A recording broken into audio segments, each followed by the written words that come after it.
현관 너머의 달콤한 더. 우리 그냥 이렇게 살지 말고 도망칠까요? 항공권은 제가 끊을게요.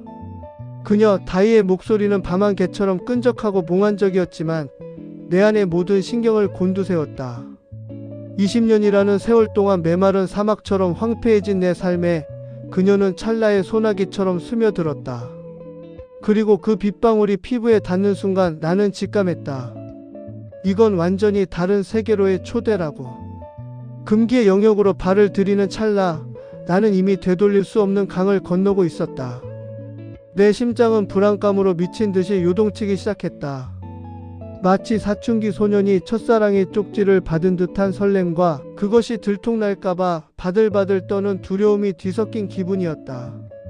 어둠 속이라 그녀의 표정은 읽을 수 없었지만 내 몸을 감싸는 그녀의 뜨겁고 부드러운 살결, 목구멍에서 터져나오는 낮은 신음, 그리고 내 허리를 조이는 그 절실한 힘은 지난 20년간 아내 유진에게서는 단 한 번도 느껴본 적 없는 것이었다. 그것은 순수한 열망이었고 나를 압도하는 낯선 에너지였다. 동시에 이 모든 것이 언제 깨질지 모르는 신기루 같다는 불안감이 그림자처럼 따라붙었다. 얇은 현관문 하나만 열면 아내 유진이 잠들어 있다는 공포감? 아니, 그때 내 머릿속을 지배한 건 술기운이나 두려움 따위가 아니었다. 오히려 그 금지된 상황이 바짝 말라비틀어졌던 내 몸속 도화선에 불을 붙였다. 나는 마치 무엇에 홀린 사람처럼, 아니 굶주린 짐승처럼 허리를 움직이며 다이를 더 깊숙이, 더 간절하게 파고들기 시작했다. 내 입에서는 나 자신조차 낯선 짐승 같은 신음이 터져 나오기 시작했다. 쾌락의 파도는 나를 집어삼켰고 그 파도 아래에서 나는 이전에는 알지 못했던 나의 또 다른 얼굴을 발견했다.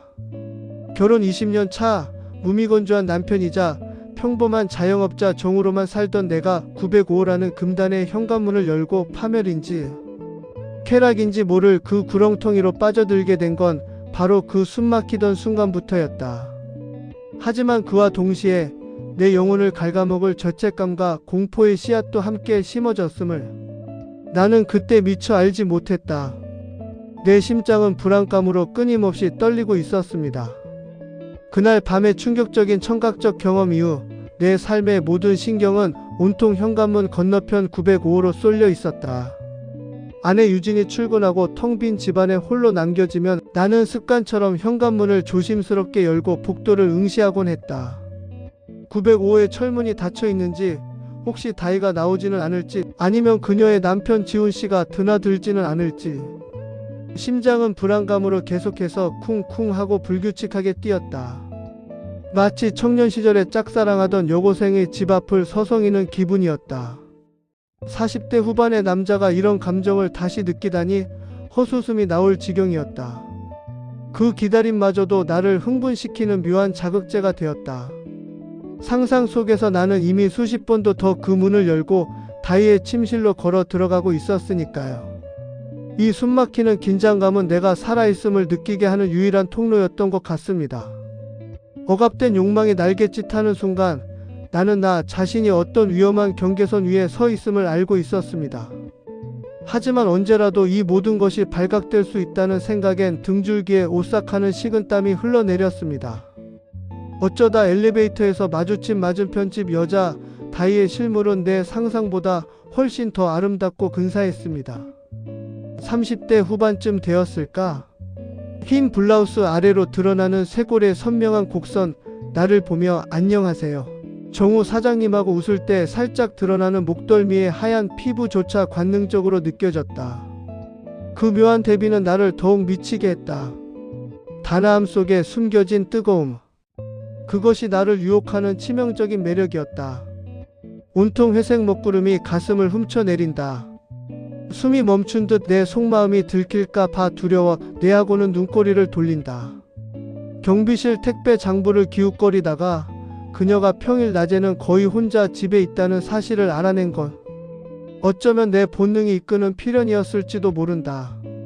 그녀의 남편 지훈 씨는 초등학교 교사로 아침 일찍 출근해 저녁 늦게 돌아오는 규칙적인 생활을 하고 있었다. 그 사실은 내게 죄의식과 함께 은밀한 가능성을 안겨주었다. 위험하지만 피할 수 없는 달콤한 더. 그 도출을 향하는 발걸음은 불안감으로 끊임없이 떨렸다.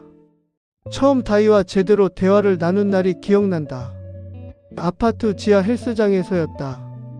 나는 주 3회 오전 운동을 하는데 그날따라 그녀가 러닝머신에서 가볍게 걷고 있었습니다. 저는 모르는 척하며 운동하고 있는데 그녀가 다가왔습니다. 어머, 정우 사장님, 여기서도 뵙네요. 다이가 놀란 눈으로 밝게 웃으며 나를 맞이했습니다.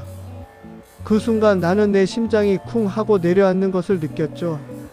심장이 목구멍까지 치솟는 듯한 아찔한 흥분감이었습니다.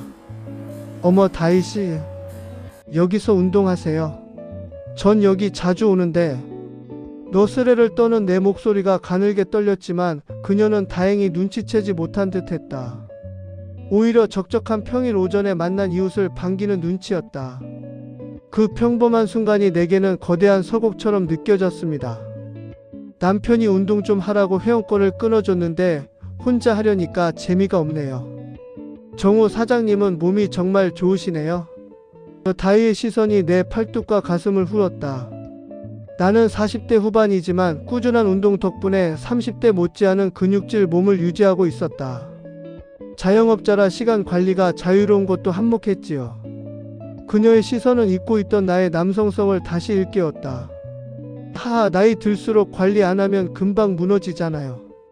다이씨, 운동 초보로 시작하셨으면 제가 좀 알려드릴까요? 그날부터 우리의 오전 십시는 은밀한 약속 시간이 되었다. 헬스장의 땀 냄새와 다이의 향수. 냄새가 뒤섞이는 그 공간은 세상의 눈으로부터 철저히 격리된 우리만의 성역이 되어갔다. 나는 매일 아침 그녀를 만날 생각에 심장이 터질 것 같았고 동시에 이 비밀스러운 관계가 언제까지나 지속하고 싶은 욕망에 휩싸였다. 그녀에게 내 마음이 들킬까 하는 불안감이 주는 짜릿함은 내가 살아있음을 증명하는 듯했다. 마치 언제 터질지 모르는 시한폭탄을 품고 사는 것처럼 매 순간이 야릇하고 초조하고 아슬아슬했다. 아내 유진에게는 사업 때문에 바쁘다고 둘러대고 나는 거울 앞에 서서 공들여 머리를 정돈하고 향수를 뿌렸다. 20년 동안 편한 운동복만 입고 살던 내가 옷장 깊숙이 넣어둔 타이트한 운동복을 꺼내 입고 몸의 라인을 확인하기 시작했지요. 거울 속에 비친 남자는 더 이상 누구의 아빠도 누구의 남편도 아닌 그저 한 여자에게 매력적으로 보이고 싶은 남자 강정우였습니다. 솔직히 잃어버렸던 나의 본능이 깨어나는 순간이었다. 하지만 동시에 가면을 쓰고 있는 듯한 낯선 이질감도 밀려왔다. 언제라도 이 가면이 벗겨질까봐 극심한 불안감에 시달리기도 했다. 아내 유진이 혹시 눈치채지는 않을까? 나의 달라진 모습에 의문을 품지는 않을까? 하는 생각에 밤잠을 뒤척이기도 했다. 헬스장에서의 그녀와의 대화는 처음엔 겉돌았던 것 같다. 운동 이야기, 날씨 이야기, 아파트 이야기 같은 가벼운 주제들이었지만 서로의 영혼에 닿지 않는 피상적인 이야기들의 대화만 나누었다. 하지만 횟수가 거듭될수록 그리고 스트레칭 매트에 나란히 앉아 서로의 숨소리를 더 가까이 느끼는 시간이 길어질수록 우리의 대화는 점차 서로의 감성을 건드리기 시작했다. 그 틈새로 감춰왔던 내면의 욕망이 스멀스멀 기어나왔다. 마치 저수지 두 개 작은 균열이 생긴 것처럼 처음에는 스멀스멀하던 것이 걷잡을 수 없이 흘러나오는 물처럼 우리의 감정들도 폭발하듯 주체하기 힘들어지고 있었다. 정우 오빠 단단한 몸 그리고 자유로움이 부러워요. 어느 날 다이가 오빠 하며 툭 던진 말에 나는 고개를 갸우뚱했지. 그녀의 손가락이 내 팔뚝을 스치는 순간 찌릿한 전율이 전신을 관통했다. 그 순간 심장이 격렬하게 뛰는 소리가 내 귀에까지 들리는 것 같았다. 뭐가요? 자유로워 보여요. 자영업이니까. 시간도 자유롭고 하고 싶은 거 다 하실 수 있잖아요. 전 남편이 선생님이라 규칙적이긴 한데 너무 규칙적인 게 문제예요. 매일 똑같은 시간에 출근하고 똑같은 시간에 들어오고 대화도 항상 학교 이야기, 학생 이야기 뿐이고요. 네 하며 푸념하는 다이가 맞장구를 쳐주었습니다. 그 공감되는 묘한 유대감을 형성하게 되었습니다. 우리는 조금은 다르지만 그래도 서로의 고독을 확인하며 더욱 가까워졌습니다. 이 어두운 세상 속에서 그녀는 나와 소통하고 서로를 이해해주는 유일한 사람이었지요. 아, 저도 뭔지 알아요. 우리 아내도 교사라서 그런지 너무 원칙적이에요. 집에서도 학교 선생님 같아요. 이건 이렇게 해야 하고 저건 저렇게 해야 하고. 가끔은 내가 학생인가 싶을 때도 있어요. 그렇군요. 하면서 동조하면서 말을 끊었다. 그리고 나를 바라보던 시선을 돌리며 다희가 무슨 말을 꺼내려 했다.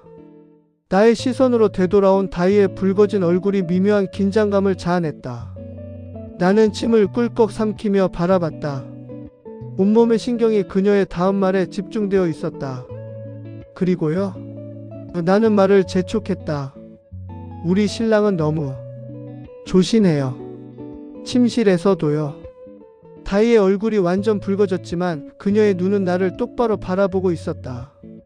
그 솔직함에 나는 심장이 쿵 하고 내려앉는 걸 느꼈다. 억압된 성적 긴장감이 헬스장 공기를 가득 채웠다. 우리는 서로의 배우자를 흉보며 킬킬거렸다. 그 공감대는 묘한 유대감을 형성했고 대화의 수위는 조금씩 아주 은밀하게 깊어졌다. 나는 다희의 고백 속에서 나 자신의 오랜 갈증을 발견했다. 내 아내 유진도 조신했다. 아니, 차갑고 무관심했다.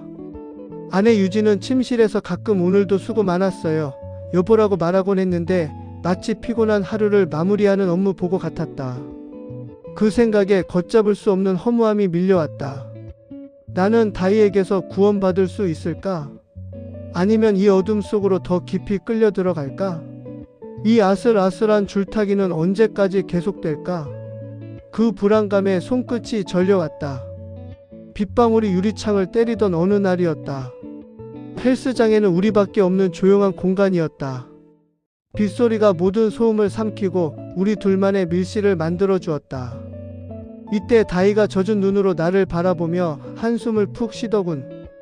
그녀의 눈빛은 비에 젖은 강아지처럼 위태로워 보였다. 정우 오빠, 사실 제가 요즘 너무 외로워요. 다희의 목소리는 작았고 음은 갈라져 있었다. 내 심장이 격렬하게 뛰기 시작했다. 터질 것 같은 심장을 애써 진정시켜야만 했다. 왜요? 남편분이 잘해주시잖아요. 나는 뻔한 대꾸했다. 진심을 숨기기 위한 방어막이었다. 잘해주는 것과 제가 원하는 건 다르잖아요. 다희의 눈에서 눈물이 한 방울 흘러내렸다. 그 눈물은 내 심장을 파고드는 비수 같았다. 우리 남편 지훈 씨는 저를 도자기 다루듯이 해요. 조심스럽고 정중하고 예의 바르게. 근데 저도 여자예요. 가끔은 거칠게 다뤄지고 싶고 정신없이 사랑받고 싶은데 말입니다. 다희의 고백은 내 가슴속 뇌관을 건드렸다. 나 역시 골물대로 골마있던 상처가 있었다. 아내 유진의 차가운 시선과 수동적이며 의무적인 접촉은 나를 점점 더 말라가게 했었다. 나는 다희의 외로움 속에서 나의 고독을 보았다. 우리는 마치 거울을 보는 듯 했다. 나는 홀린 듯이 내 속내를 털어놓았다. 빗소리가 우리의 비밀을 감싸주는 듯 했다. 밖의 세상과 단절된 이 공간에서 나는 모든 가면을 벗어던졌다. 다희 씨만 그런 거 아니에요. 우리 아내 유진은 아예 관심이 없어요. 어쩌다 관계에도 항상 의무처럼 해요.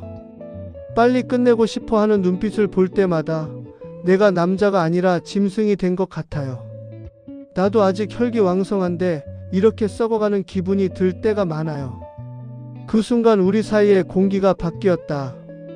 헬스장 안을 흐르던 음악 소리가 멈춘 듯했고 서로를 바라보는 눈빛에는 연민을 넘어선 끈적한 욕망이 서리기 시작했다. 우리는 서로의 영혼 깊숙한 곳에 박힌 상처를 알아본 죄인들이었다. 피할 수 없는 끌림과 나의 영혼은 불안감으로 떨렸지만 나의 몸은 이미 그녀에게로 기울고 있었다. 다희가 내 손등 위로 자신의 가늘고 부드러운 손을 겹쳐왔다. 그녀의 손길은 뜨거웠다. 정우 오빠 같은 멋진 남자를 유진 언니가 너무 하시네요. 나라면 절대 그렇게 안 둘 텐데요. 그 말 한마디가 내 이성의 끈을 툭 끊어버렸다. 다희의 말은 내 오랜 갈증을 단숨에 해소해줄 감로수처럼 느껴졌다. 나는 더 이상 유혹을 거부할 수 없었다. 참았던 내 안의 짐승이 포효를 시작했다. 그날 오전 샤워를 마치고 나온 나는 조심스럽게 제안했다. 목소리가 떨려왔지만 나는 멈출 수 없었다. 집에 가서 커피나 한잔 할래요? 어차피 아무도 없는데. 다희는 잠시 망설이다가 내 눈을 깊이 들여다보며 고개를 끄덕였다. 그 망설임은 연극의 한 장면 같았다. 그녀의 눈빛은 나를 꿰뚫어 보는 듯 했다. 좋아요. 근데 우리 집으로 갈래요? 오빠 집은 유진 언니의 흔적이 많을 것 같아서 불편해요. 내 집으로 오시면 아내 유진의 흔적 때문에 죄책감이 들 것을 미리 알고 있는 듯한 그녀의 말에 나는 소름이 돋으면서도 동시에 묘한 해방감을 느꼈다. 완벽한 은밀함. 나는 그녀의 손에 이끌려 기꺼이 미지의 세계로 발을 들였다. 현관문을 향해 걸어가는 내 발걸음은 불안감과 기대감으로 뒤섞여 끊임없이 떨렸다. 905의 철문이 닫히고 도어락이 잠기는 소리가 났을 때 난 갇혔다는 두려움보다는 드디어 해방되었다는 짜릿함이 온몸을 휘감았다. 맞은편 집, 그것도 이웃집이라는 공간이 주는 느낌은 상상 이상이었다. 다희는 내게 커피를 권했지만 나는 이미 이성을 잃고 있었다. 내 심장은 불안감으로 미친 듯이 뛰고 있었지만 욕망은 그 불안감마저 압도했다. 커피를 내리고 있는 그녀에게 다가갔고 나는 다희를 벽으로 거칠게 밀어붙였다. 쿵 하는 소리가 집안을 울렸고 그 소리는 내 심장의 박동처럼 느껴졌다. 거친 숨소리와 함께 내 입술이 그녀의 입술을 찾았고 20년간 잠들어 있던 내 모든 감각이 비명을 지르며 깨어났다. 다희의 입술은 뜨거웠고 그 뜨거움은 내 안에 쌓여있던 모든 갈증을 한순간에 폭발시켰다.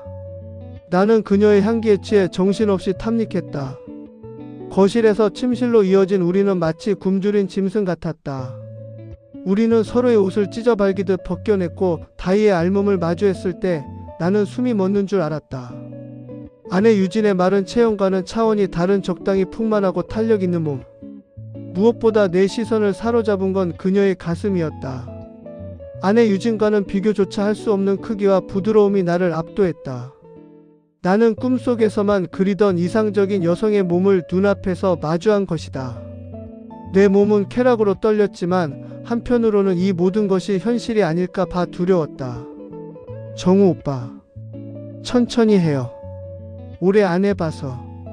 다희의 떨리는 목소리에 나는 더욱 조심스럽게 그녀의 몸을 탐색했다. 목덜미에 입을 맞추고 쇄골을 따라 내려가고 가슴 위에서 한참을 머물렀다. 그녀의 향기가 내 모든 감각을 마비시켰다. 다희의 몸은 점점 뜨거워졌고 흥분으로 가득 찬 그녀의 목소리는 내 이름을 부르기 시작했다. 정우 오빠, 좋아요. 계속해요. 충분히 달아오른 후 나는 천천히 그녀 안으로 들어갔다. 그 순간 나는 세상의 모든 고통과 죄책감을 잊었다.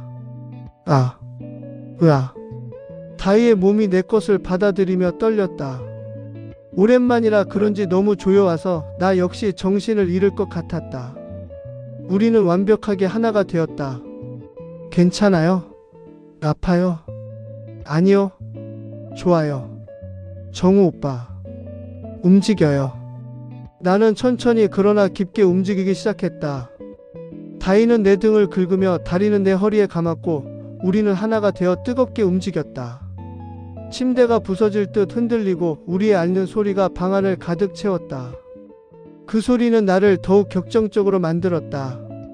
다희씨, 너무 좋아요. 저도요. 정우 오빠, 이렇게 좋은 줄 몰랐어요. 한 번의 절정으로 끝나지 않았다. 나는 지칠 줄 몰랐다. 40대 후반의 나이가 무색하게 20대처럼 다시 일어섰고 다희 역시 나를 원했다. 우리는 서로의 몸에 탐닉하며 시간을 잊었다. 그날 오전 우리는 무려 3번이나 관계했다. 3번째가 끝났을 때 나는 탈진한 채 다희의 머리를 쓰다듬으며 거친 숨을 몰아쉬었다. 온몸이 땀으로 범벅이 되었고 허리는 끊어질 듯 아팠지만 태어나서 처음 느껴보는 완벽한 만족감의 미소가 절로 나왔다. 아, 이게 섹스구나. 이게 남자가 느낄 수 있는 기쁨이구나. 20년의 결혼 생활이 억울하게 느껴질 정도였다. 나는 다희의 품에서 새로운 생명을 얻은 것 같은 기분을 느꼈다. 동시에 내 안에 깊이 박힌 죄책감의 씨앗이 움트기 시작했음을 직감했다. 이 짜릿한 쾌락은 언젠가 내 모든 것을 집어삼킬 독이 될 것임을 알면서도, 이 모든 것이 들통날까봐 극심한 불안감에 시달리면서도 나는 이 위험한 유혹을 멈출 수 없었다. 해가 중천에 떴을 무렵 우리는 침대에 나란히 누워 손가락을 걸었다. 땀으로 축축한 손가락이 서로의 온기를 느꼈다. 정우 오빠, 남편은 평일엔 저녁 늦게 들어와요. 학원 끝나고 회식도 자주 하고요. 월, 화, 수 이렇게 3일은 괜찮은데 오빠는 어때요? 다희의 제안에 나는 1초의 망설임도 없이 고개를 끄덕였다. 이 위험한 불장난이 내 가정을 태워버릴 수도 있다는 걸 알았고, 아내 유진에 대한 죄책감은 칼날처럼 내 심장을 찔렀지만 이미 맛본 꿀 같은 쾌락을 포기하기엔 나는 너무나 목말라 있었다. 좋아요, 다희씨. 월, 화, 수 우리만의 시간. 그렇게 우리는 905와 904호 현관문 하나를 사이에 둔 위험한 계약을 맺었다. 아내 유진이 퇴근해서 돌아오기 전까지, 그리고 다희의 남편 지훈씨가 학교에서 돌아오기 전까지 평일 낮은 온전히 우리의 세상이었다. 그 시간은 마치 영원처럼 느껴졌다. 나는 더 이상 시들어가는 중년의 남편이 아니었다. 매일 오전 10시 905의 초인종을 누르는 순간 나는 세상에서 가장 힘센 남자가 되어 다희의 품에 안겼다. 그 쾌락 속에서 나는 내가 살아있음을, 내가 남자임을, 그리고 내가 욕망하는 존재임을 확인했다. 그리고 우리의 이 은밀한 소리가 현관문 건너 904호의 누군가에게 닿게 될 줄은 꿈에도 모른 채 말이다. 시간이 흐를수록 내 죄책감은 점점 더 커져만 갔고, 언제 들통날지 모른다는 공포는 나의 강박적인 행동을 유발했다. 매일 밤 아내 유진의 숨소리를 들으며 나는 내가 낯선 타인으로 변해가는 것을 느꼈다. 불안감은 나의 모든 사고를 지배했고, 작은 소리에도 화들짝 놀라는 사람이 되어버렸다. 심지어 아내가 재채기만 해도 심장이 철렁 내려앉을 정도였다. 월요일, 화요일, 수요일, 이 3일은 나에게 있어 일주일의 시작이 아니라 유일하게 내가 살아 숨쉬는 시간이 되었다. 다희와의 관계는 처음의 호기심과 설렘을 넘어 없으면 금단 증상에 손을 떨게 되는 마약처럼 변해갔다. 나는 그녀 없이는 존재할 수 없는 사람이 되어버렸다. 오전 10시 905에서 나누는 정사는 우리의 은밀한 루틴이 되었지만, 인간의 욕심이라는 게 참 간사하더군요. 해가 떠 있는 시간만으로는 도저히 채워지지 않는 갈증이 생겨나기 시작했습니다. 더 깊이, 더 위험하게. 나는 모든 것을 걸고 싶어졌다. 나의 불안감은 극에 달했지만 욕망은 그 불안감마저 집어삼켜버렸습니다. 정우 오빠, 오늘 저녁엔 남편 늦는다고 문자 왔어요. 그날은 수요일이었다. 아내 유진 역시 학교 회의가 있어 늦는다고 말했던 날이었지요. 완벽한 우연인가, 아니면 다희의 의도된 계획인가? 나는 더 이상 이성적으로 판단할 수 없었다. 어쩌면 아내 유진의 회의도 다희가 주선한 건 아닐까 하는 망상에 사로잡힐 지경이었다. 우리는 낮에 이미 한 차례 폭풍 같은 시간을 보냈음에도 서로의 몸을 탐하는 눈빛을 거두지 못했다. 저녁에 905호는 낮과는 또 다른 공기로 우리를 유혹했다. 어둠이 깔린 거실에 어스름한 조명 하나만 켜둔 채 나누는 미래는 훨씬 더 농밀하고 위험한 냄새를 풍겼으니까 말이다. 그 위험은 나를 더욱 흥분시켰다. 오후 7시 아내 유진이 오려면 아직 두어 시간은 남은 시간이었다. 나는 아내 유진에게 사무실에서 야근 좀 하고 갈게라는 문자를 남겨두고 마치 집 드나들듯 자연스럽게 905의 비밀번호를 누르고 들어갔다. 심장이 거칠게 요동쳤지만 나는 멈출 수 없었다. 현관문이 닫히자마자 기다렸다는 듯 다희가 나를 낚아챘다. 그녀의 입술은 낮보다 더 뜨거웠고 그녀의 손길은 더 거칠었다. 그날따라 나는 굶주린 맹수 같았다. 거실 소파에 다희를 거칠게 밀어 넘기고는 입고 있던 그녀의 원피스를 단숨에 걷어 올렸다. 찢어지는 옷감 소리가 내 안의 짐승을 더욱 미치게 했다. 속옷을 옆으로 젖히자마자 이미 흥건하게 젖어있는 그녀의 은밀한 곳이 적나라하게 드러났다. 끈적한 향기가 내 코끝을 자극했다. 정우 오빠, 빨리. 참을 수가 없어요. 다희의 목소리는 나를 유혹하는 마법 같았다. 나는 바지를 내리고 단숨에 그녀 안으로 파고들었다. 아. 다이의 신음이 거실을 울렸고 그 소리는 내 이성을 마비시키기에 충분했다. 나는 쉴 새 없이 허리를 움직였다. 푹푹푹. 살과 살이 부딪히는 타격음이 너무나 적나라하게 울려 퍼졌다. 그 소리가 온 세상을 뒤덮는 것 같았다.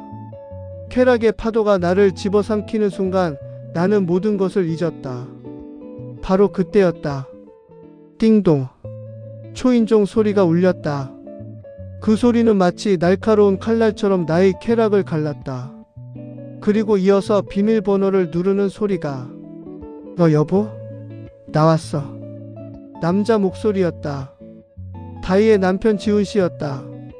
회의가 취소된 건지 생각보다 훨씬 일찍 귀가한 것이었다. 나는 얼어붙었다. 등골이 오싹했다. 온몸의 털이 곤두서는 극심한 공포가 나를 덮쳤다. 아, 정우 오빠. 다이가 공포에 질린 얼굴로 나를 쳐다봤다. 그녀의 눈빛은 내가 처음 봤던 그 차가운 포식자의 눈빛이었다. 나는 덫에 걸렸다. 완벽하게 그리고 처참하게. 복도의 노란 불빛이 현관문 틈으로 길게 새어 들어왔다. 현관문이 완전히 열리고 빛 속에 다이의 남편 지훈 씨가 서 있었다. 왜소한 체격에 그는 뿔테 안경 너머로 당혹감과 혼란스러운 눈빛을 숨기지 못했다. 당신, 그리고 904호 정호 사장님? 이 시간에 두 분이 여기서 뭐 하는 겁니까? 지훈 씨의 시선이 소파 위에서 찢어진 원피스를 입은 다이와 바지가 반쯤 벗겨진 채 굳어버린 나를 번갈아 후었다. 그의 목소리가 격분으로 떨려왔다. 나는 마치 거대한 파도에 휩쓸린 난파선처럼 무력했다. 여보, 그게 아니라. 다이가 울먹이는 목소리로 연기를 시작했다. 타이밍은 완벽했다. 내가 택배를 잘못 받아서 돌려주러 오신 건데. 명백한 거짓말이었다. 하지만 그녀의 목소리는 너무나 절박하게 들렸다.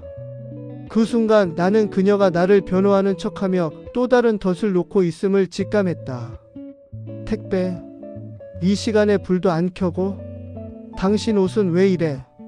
정호 사장님, 당신 설마 우리 아내를? 지훈 씨의 분노가 폭발했다. 그는 현관불을 켜며 나에게 달려들었다. 나는 뒷걸음질 쳤다.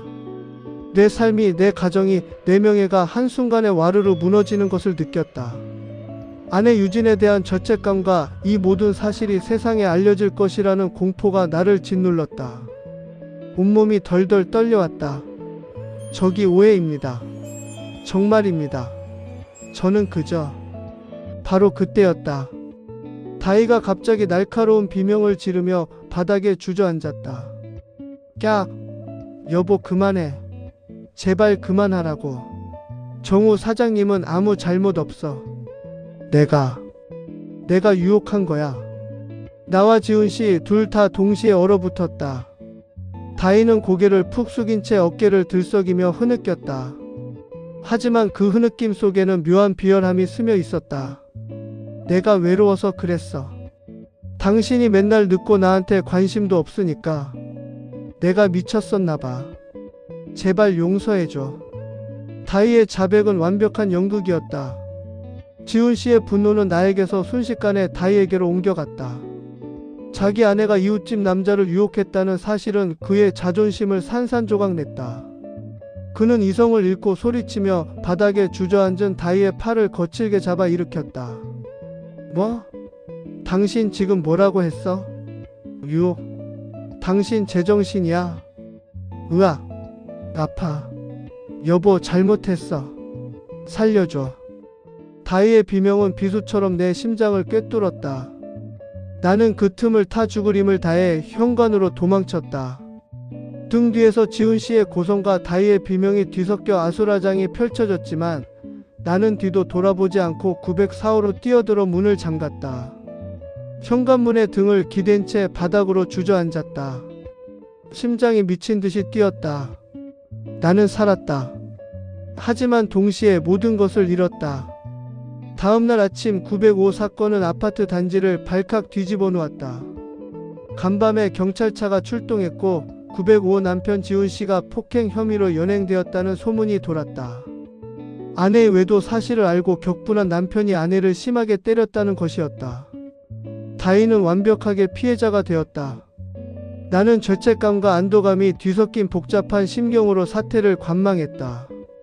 다행히 내 이름은 언급되지 않았다. 이웃집 남자는 그저 피해자의 비명을 듣고 달려온 목격자 정도로만 묘사될 뿐이었다. 며칠 후 아내 유진이 퇴근길에 엘리베이터에서 다희를 만났다고 했다. 여보, 905 다희 씨 말이야. 오늘 엘리베이터에서 봤는데 세상에. 아내 유진이 혀를 찼다. 얼굴에 멍이 시퍼렇게 들었더라. 선글라스로 가리긴 했는데 다 보이더라고. 팔에 깁스도 하고 있고. 쯧쯧, 남편이 얼마나 때렸으면. 평소에 얌전해 보이더니 남자가 완전 의처증의 폭력 남편이었나봐. 아내 유진의 말에 나는 가슴이 철렁했다. 내가 목격한 찢어진 옷과 팔에 붉은 손자국은 다희의 치밀한 계획의 일부였을 뿐이었다. 남편이 오기 직전 그녀 스스로 상처를 내고 옷을 찢었을 것이다. 그날 밤의 비명은 그녀가 원하는 결과를 얻기 위한 완벽한 연기였다. 나는 그제야 깨달았다. 다희는 처음부터 이혼을 원했고 남편의 위자료와 동정 여론까지 모두 챙기기 위해 나를 그리고 남편 지훈 씨를 이용했다. 나의 어설픈 관음증과 권태로운 일탈의 욕망을 미끼로 던져서 나의 모든 것이 그녀의 손안에 놀아났다는 사실에 극심한 배신감과 함께 뼛속까지 시려오는 무력감이 밀려왔다. 그 사건 이후 905 지훈 씨는 이혼을 당하고 거액의 위자료를 물어준 뒤 도망치듯 아파트를 떠났다. 아파트 사람들은 모두 가련한 피해자 다희를 동정했고 멀쩡해 보이던 짐승 같은 남편을 욕했다. 다희는 여전히 905에 혼자 살고 있다. 그녀는 이제 누구의 감시도 받지 않는 완전히 자유로운 몸이었다. 우리 은밀했던 월, 화, 수 오전 10시의 미래는 끝났다. 더 이상 옆집 배를 누를 필요도, 헬스장에서 서로의 눈치를 볼 필요도 없었다. 가끔 아파트 복도나 엘리베이터에서 다희를 마주칠 때가 있다. 그녀는 여전히 단아하고 우아한 모습으로 내게 가볍게 목례한다. 다른 사람들이 볼 때는 그저 친절한 이웃 간의 인사일 뿐이다. 하지만 나는 안다. 선글라스 너머, 혹은 살짝 휘어지는 눈매 너머로 나를 바라보는 그녀의 진짜 눈빛이 어떤 것인지.